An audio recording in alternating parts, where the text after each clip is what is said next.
Nataon sa dagsa ng mga biyaherong pauwi ngayong Kapaskuhan ang malaking sunog sa tabi ng isang bus terminal sa EDSA Cubao kaninang hapon.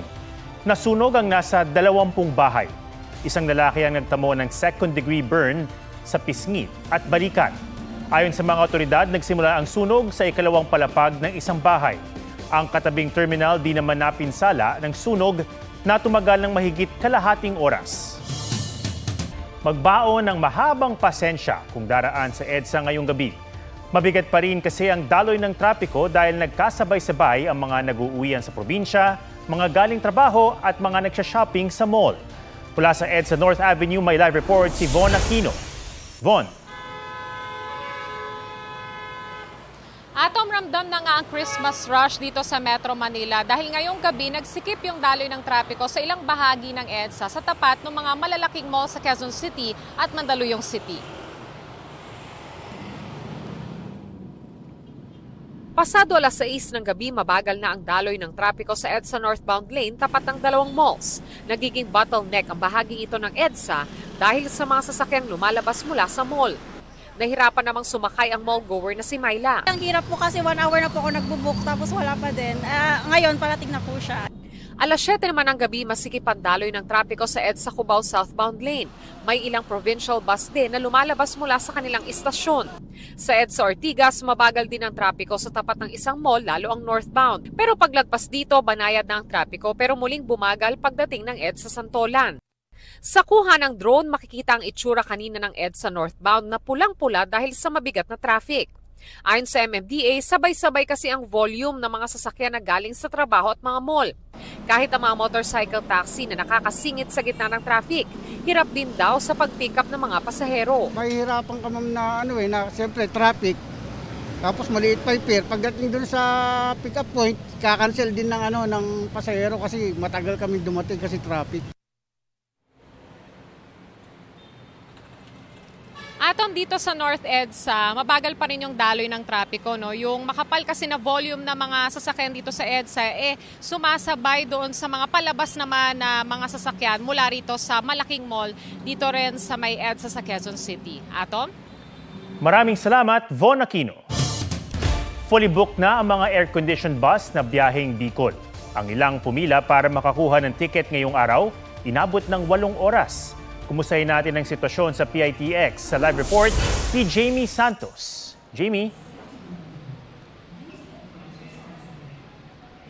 Atom, ngayong huling Biyernes bago magpasko ay bugso na nga ang mga pasahero rito sa PITX na uuwi sa kani-kanilang probinsya ngayong Pasko.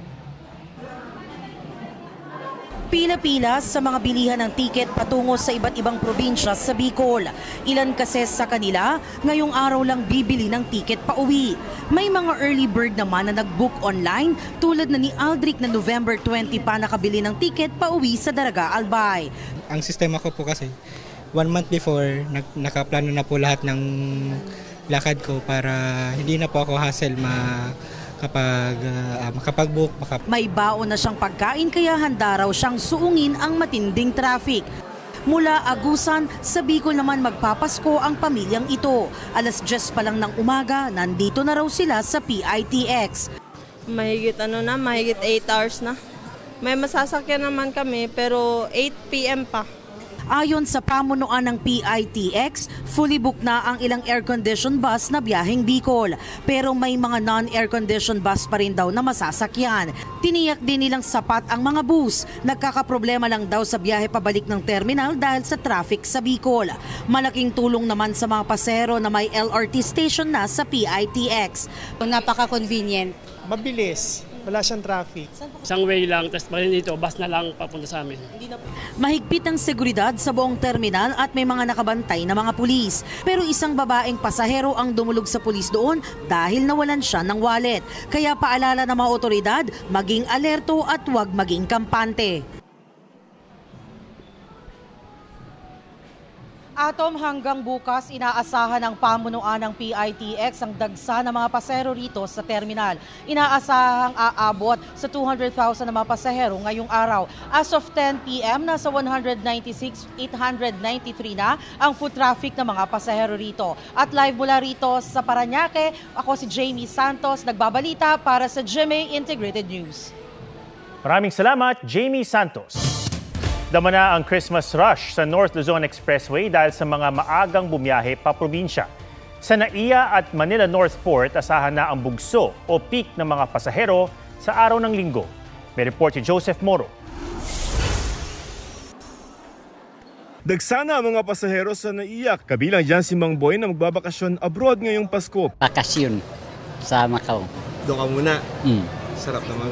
Pero ang ilan, nagbalik bayan at piniling dito sa Pilipinas mag-Christmas. Tulad ni Jonathan na OFW sa Taiwan, sinurpresa pa ang anak na 1 buwang gulang nang huli niyang makasama. Ano pakiramdam? Masaya. Ayon sa MIA, inaasahan nila yung peak o yung pinakamarami ng mga pasahero sa airport sa December 22 ngayong Christmas holiday. Kung may biyahe kayo ngayong Christmas holiday, ang payo ng MIA yung 2 oras bago yung flight nyo. Pag domestic flight, dagdagan nyo na yan ng 1, gawin nyo ng 3. Para naman sa mga international flight, dati 3 lamang before yung flight nyo. Ang kailangan nyo ngayon, 4 na oras na. Tiniyak din ng MIA na maayos ang baggage system at air conditioning system ng NAIA. Sa Manila North Port, marami na rin ang mga pasahero. Sa linggo din inaasahan ang peak ng mga babiyahe. Ang isang shipping company rito, fully booked na ang mga biyahe hanggang December 24. Walang biyahe sa December 25, kaya sa December 26 ang balik operasyon nila. Fully booked na rin ang mga biyahe sa ilang shipping company sa Pier 1 sa Cebu City. Ayon sa Philippine Ports Authority, inaasahang papalo na 4.5 million ang bilang ng mga pasahero sa mga pantalan sa buong bansa hanggang January 5. Sa North Luzon Expressway, ramdam na ang pagbigat ng trapiko. Payo ng NLEX, bumiyahe sa mga non-peak hours. Pwede rin daw alamin ang sitwasyon ng trapiko sa expressway sa kanilang social media platforms. Maging alerto rin sa mga pasaway na namamato sa mga overpass gaya ng sinapit ng dating Kapuso reporter na si Cedric Castillo sa NLEX Tabang Spur Road. Nakikipag-ugnayan na raw ang NLEX sa PNP at LGU kaugnayan nito. Sa mga pabiyahe sa Camarines Sur, habaan ng pasensya, ilang araw ng problema ang kilo-kilometrong traffic sa Andaya Highway dahil sa mga ginagawang kalsada. Round the clock na raw ang hakbang ng DPWH para mapagaan ang traffic. Sa Dagupan City, Pangasinan, ramdam na ng mga pasahero ang hirap ng biyahe sa mga bus terminals. Inaasahang mas dagsa ang pasahero ngayong gabi, lalo na sa mga pabiyaheng Zambales, Baguio at Isabela. Joseph Morong, nagbabalita para sa GMA Integrated News. Ngayong panahon ng kabi-kabilang reunion at party, pinapanukala na mas higpitan ang batas na nagpaparusa sa mga mahuhuling nagmamaneho ng nakainom kahit tipsy lang. May report si Tina Panganiban Perez. Ayon sa World Health Organization, road traffic crash ang pangunahing dahilan ng pagkamatay ng mga 15 hanggang 29 years old. At sa mahigit 18,000 road crashes sa bansa mula 2015 hanggang 2019, mahigit 5,000 ang konektado sa alak. 3 out of 10 road-related accidents na nagre-result sa kamatayan or death ay dahil nga sa usapin ng pagkalasing o intoxication. May Anti-Drunk and Drug Driving Act na nagpaparusa sa mga mahuhuling nagmamaneho ng nakainom ng alak o nagdroga. Ang Akbayan Party List naghain ng panukala para higpitan ang batas. At kahit tipsy lang, ipinapanukala nilang wag ng payagang magmaneho. Isinusulong din sa panukala ang pagbili ng pamahalaan ng mas maraming breathalyzers. Nasa panukala rin ang pagkakaroon ng designated drivers o alternatibong transportasyon para sa mga nakainom. Ipinapanukala rin patawan ng mas mabigat na parusa ang impaired driving. Mula sa 3 buwang kulong at 20,000 hanggang 80,000 pesos na multa para sa less serious physical injuries na kaso, ipinapanukalang gawin itong 1 taong kulong at 50,000 hanggang 100,000 pesos na multa. Pwede ring umabot ang parusa sa mas mahabang pagkakakulong at hanggang 1 million pesos na multa, depende sa bigat ng kaso. Posible ring tanggalan ng lisensya ang driver habang buhay.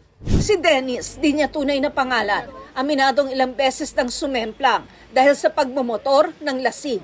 Pero imbis na paglalasing ang itigil, Ang itinigil niya ay ang pagmumotor. Pabor daw si Dennis sa panukala. Okay ako doon dahil para matanggal yung mga ganyan driver na katulad ko, matitigil ako doon.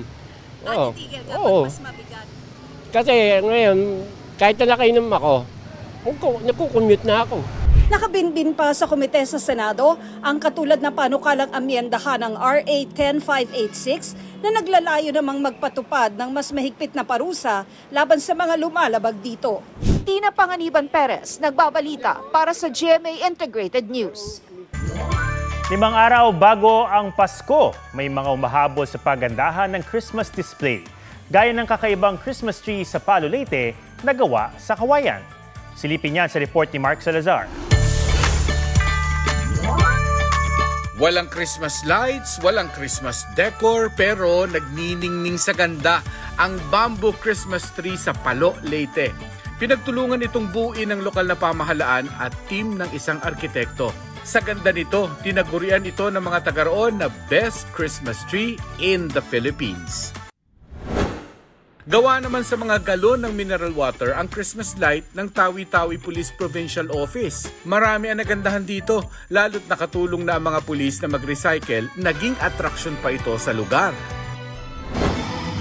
Bida naman ang dancing fountain sa harap ng Archdiocesan Shrine and Parish of the St. Joseph the Patriarch sa San Jose, Batangas. Ang pag-indak ng tubig sabay sa mga Christmas song. Gabi-gabing mapapanood ang fountain show hanggang December 24. Napuno ng tugtugan at sayawan ang Paskuhan concert ng University of Santo Tomas. Isa ito sa highlight ng kanilang month-long Christmas celebration. Sa Kasiguran, Aurora, sa karitong hila ng kalabaw nakasakay si Santa Claus. Talagang good vibes ang unique niyang Christmas gift delivery.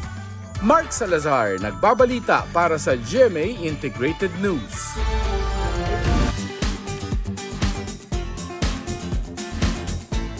Isang estudyante o ilang estudyante ang nagsumikap na maging best in attendance sa kanilang klase. Ang kanilang guro kasi may bigating paraffle bilang reward. Kung ano yan, pusuan sa report ni Ian Cruz. Huwag maliitin ang best in attendance. Dahil kapag hindi ka nag-skip sa klaseng ito, pasok rin sa raffle draw. Mula sa 40 estudyante ni Teacher Shaz ng Recto Memorial National High School, 6 lang ang walang absent at walang late. Kaya sila ang may chance magwagi ng naranasan ko na magkaroon ng mga estudyante na pasaway. At ang hirap pong kontrolin talaga yung mga late and absences. Kung magbibigay po ako ng reward, baka sakali pong mami-minimize yung late and absences nila. Para mas exciting pa, ang lucky winner ay via elimination gamit ang digital roleta. 4 na lang, hawak! At ang maswerteng nanalo, si Hari, na may reputation pala sa best in attendance. Simula po talaga elementary, hindi po talaga ako pala absent po. Parang pag once na po umabsent ako, parang nafe-feel ko po, madami na po akong mamimiss na mga activities, yung mga performance po. Yun po talaga yung kinakatakutan ko po. Deserve naman pala. Kasi ito po yung tinatawag namin na positive reinforcement. Pag meron po ako nabibigay na alam ko na kailangan po talaga ng isang tao, lalo na po sa estudyante.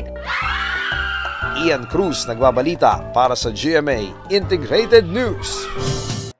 Huwag magpahuli sa mga balitang dapat niyong malaman. Mag-subscribe na sa GMA Integrated News sa YouTube.